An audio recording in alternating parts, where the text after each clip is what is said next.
what we got here is puzzle 1. When I look at this image and I analyze it, I don't see 2 rectangles necessarily. I see a diamond, I see maybe another diamond that's white, I see a rectangle here, I see a rectangle here.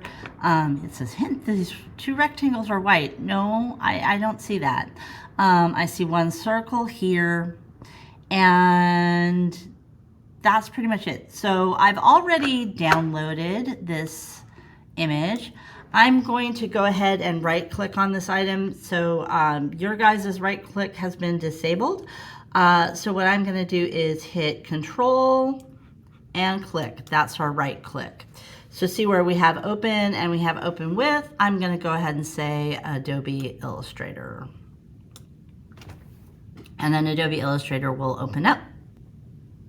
So here I am in Illustrator. We can see we've got this graduation cap puzzle image. I'm just going to go over here to the shapes area, and you can see like I've got rectangles, I've got the ellipse tool, I've got the polygon tool, I've got the star tool, and the line segment tool. So I'm just going to go ahead and start with the rectangle tool.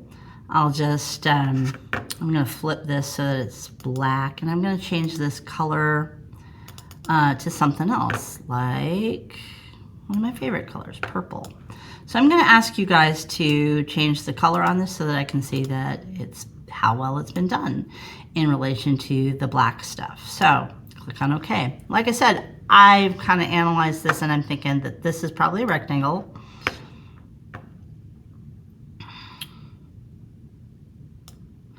And then this is probably another rectangle. Oops, cancel that. Right, here's this. That probably down at the bottom is a triangle.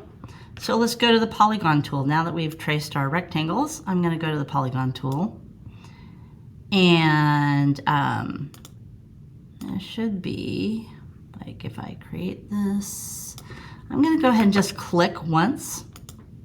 Then it's going to ask me how many sides I want. I want 3. Say OK. Now it's going to make a triangle for me. I'm going to want to have that triangle a little bit smaller, so I'm going to use the selection tool. That's this black arrow. I'm going to drag it down here, and I'm going to make it smaller.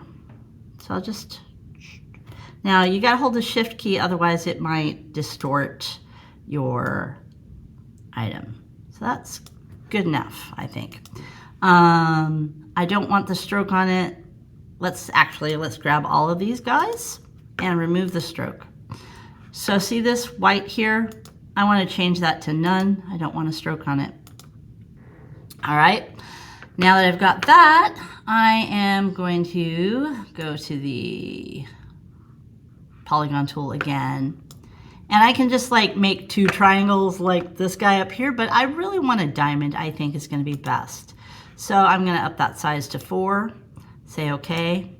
And now, like I've got this thing here, I'm going to rotate that to 45 degrees. I'm going to go back to the select tool, which is the letter V is the shortcut.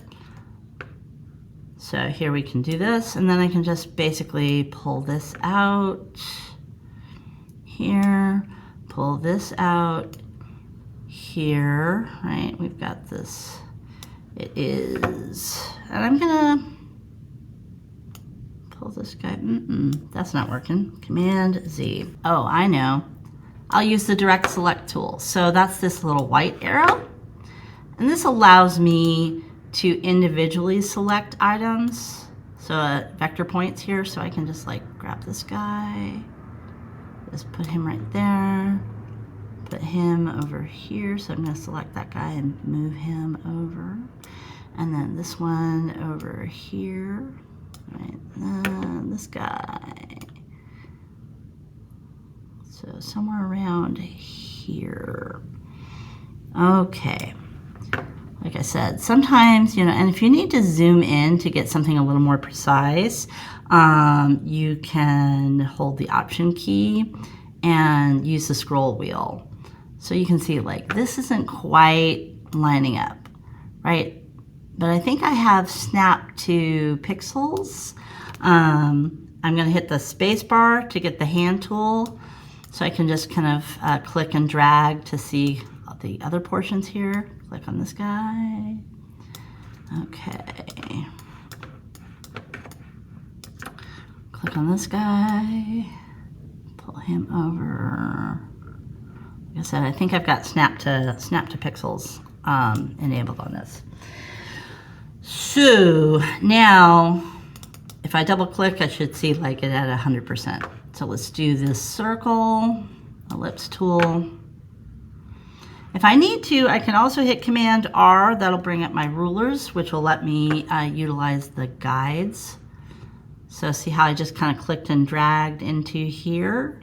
There's a guide. And I'll do another one here at the edge of that circle. So I can then turn around, and here's my ellipse tool, and just kind of start here at the cross section, roundabout, and just click and drag to make this about the right size. Oh, and I have no fill. Okay. I was like, hey, why do I have no fill? All right, I'm going to use the eyedropper to pick up a color. And there it is. So escape, not escape, sorry. All right, so now I'm going to maybe like take some time to arrange things. In fact, I think if I just take this and I duplicate it, so Command C, Command V, I'm going to take this guy, and I haven't really talked about layers. So here's our layers, right?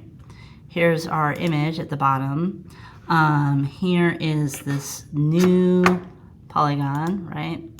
I'm going to go ahead and put him, where's the other polygon? There it is. I'm going to change its color to white.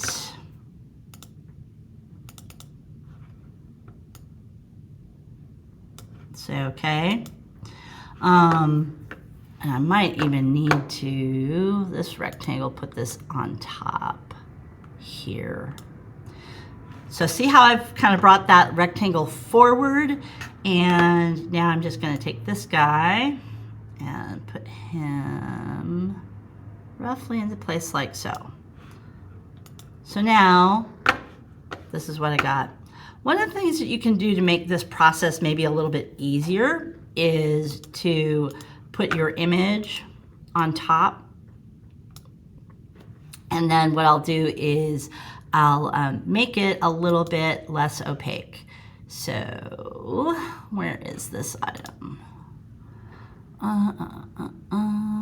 Properties, layers, opacity. So here's the properties. And I can lower the opacity on this so that I can see kind of where I've lined up and where I haven't. Right.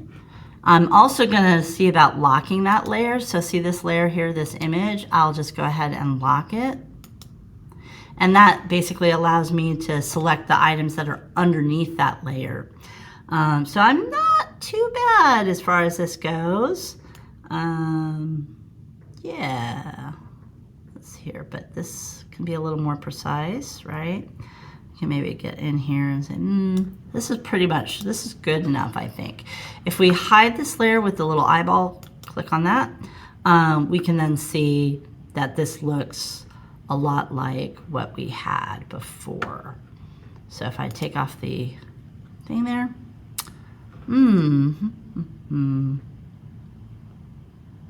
that's interesting. Okay. Okay, I figured out what my problem is. Somehow the artboard got thrown off, so if I just want to expand my artboard, I could do this, and that'll just fix that image altogether.